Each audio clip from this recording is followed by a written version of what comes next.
These are the clinical correlates and clinical applications for the 6th module of PTA 203. Now, this clinical correlates are slightly different than the others because oftentimes we're not dealing with these systems. Instead, they are comorbidities. So here are some quiz questions for you regarding GERD. So pause the video here and write down the quiz questions and then restart it when you're ready.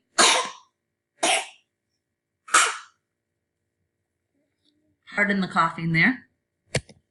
So here are our PT correlates. Remember, with patients with GERD, that gravity is going to be pulling the acid down into the esophagus, so we want to avoid things that are going to potentially allow gravity to do that. So laying the patient completely flat is going to potentially allow gravity to pull that acid back up. So we're going to elevate the head of the bed when we leave them, when we leave the patient at the end of our treatment, for example.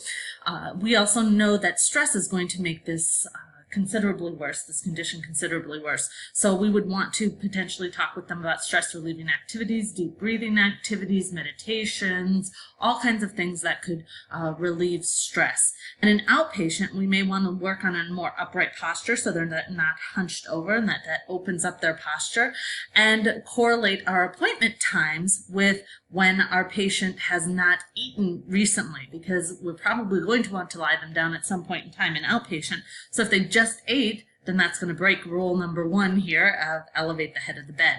So appointment times need to be maybe right before a meal instead of right after a meal. Here are your questions for diverticulitis. The big thing with diverticulitis is if you see this on a patient's chart, know that they may have a history or they may be having or currently have a colostomy bag to rest the intestines. So it's going to be a chronic inflammatory condition. Itis is inflammation, and so these patients may have scars in their abdominal area. They may have decreased core control, and that colostomy bag might be something that we need to take care of.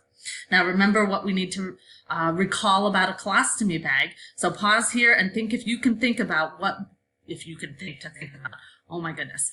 If you can recall what is important about treating a patient with a colostomy bag, how might that impact treatment? I'll give it a pause and then restart when you're ready. So remember, our patients with colostomy bags, we want to avoid a gate belt around the colostomy bag area. So we're going to put the bag or the belt up under their armpits. We are going to try and have that bag empty. Either the patient needs to empty it, or potentially a nurse or CNA needs to empty that before we do treatment. We want to avoid excessive abdominal contraction. So we may need to roll to get out of bed instead of sitting straight up, and never assume that the patient actually knows what to do in order to deal with this colostomy bag. You may need to be educating them frequently. And irritable bowel. Oh, I didn't set it up. Here are your questions for irritable bowel. And with irritable bowel, we're going to go back to those stress relieving activities. So hopefully you can recall what we talked about with GERD. What were a couple of stress relieving activities that I mentioned? Also with irritable bowel, they're going to need to increase the strength of their pelvic floor so that they can hold it while they're rushing to the bathroom. So pelvic floor strengthening might be something that's appropriate for them. We'll talk about that in greater detail as we get further on in the program. That's it for this module.